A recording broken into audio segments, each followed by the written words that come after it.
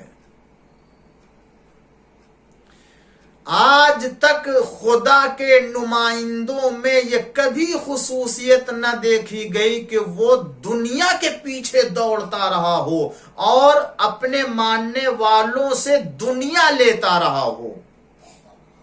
آج تک کسی بھی نبی، یہاں تک کہ حضرت محمد مصطفیٰ صلی اللہ علیہ وآلہ وسلم کے لیے پروردگار عالم نے جب آپ کو ہدایت اور ارشاد کی ذمہ داری دی اور آپ نے ہدایت کی، جب لوگ آئے آپ کے پاس کہ آپ نے ہمیں مسلمان بنایا، کلمہ پڑھایا، آپ نے ہماری اتنی جو وہ زحمت کی، تبلیغ کی ہدایت، کچھ آپ کو ہم دینا چاہتے، پیغمبر صلی اللہ علیہ وسلم نے کیا فرمایا؟ قُلْ لَا أَسْأَلُكُمْ عَلَيْهِ أَجْرًا إِلَّا الْمَوَدَّةَ فِي الْقُرْبَى۔ کتنی چیزیں لے کر کے آئے تھے؟ سونا، چاندی، ہیرے، جواہرات، درہم و دینار، دنیا کا مال لے کر کے آپ لے لیجئے، ساری چیزیں جو چاہیے آپ کو۔ پیغمبر نے کسی چیز کو قبول نہیں کیا۔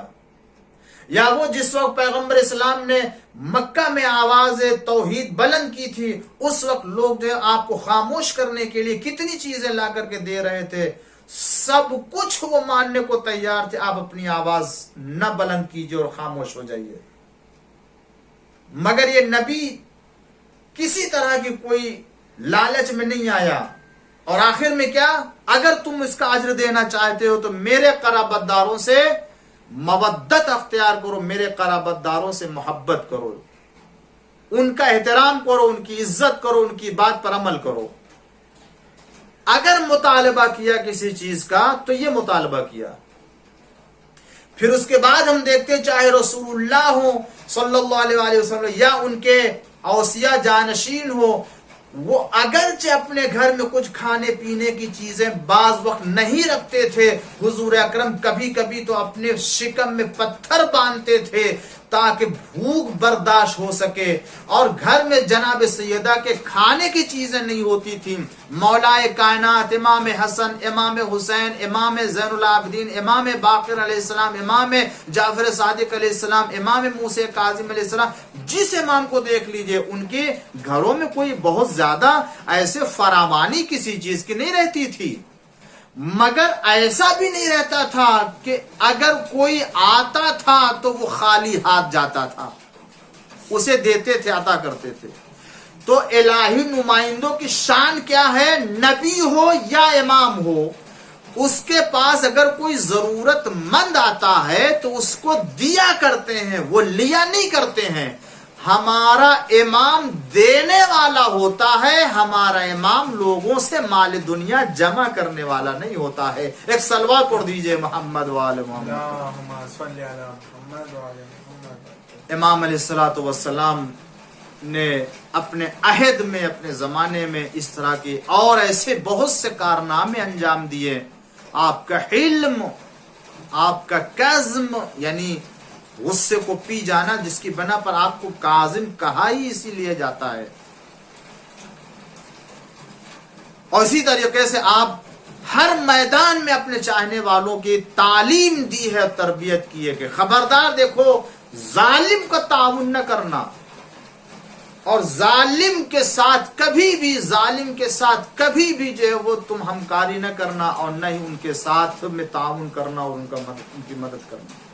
اگر ان کی حکومتوں میں رہ کے تم غریبوں کا حق ادا کر سکتے ہو اور حق کی رہنمائی کر سکتے ہو، حق والوں کی مدد کر سکتے ہو، مظلوموں کی نصرت کر سکتے ہو، تو تم اس کے ذریعے سے حکومتوں میں، جابر ظالم حکومتوں میں کام کرنا۔ لیکن اگر یہ نہیں کر سکتے تو خبردار ان کے کاموں میں تعاون نہ کرنا۔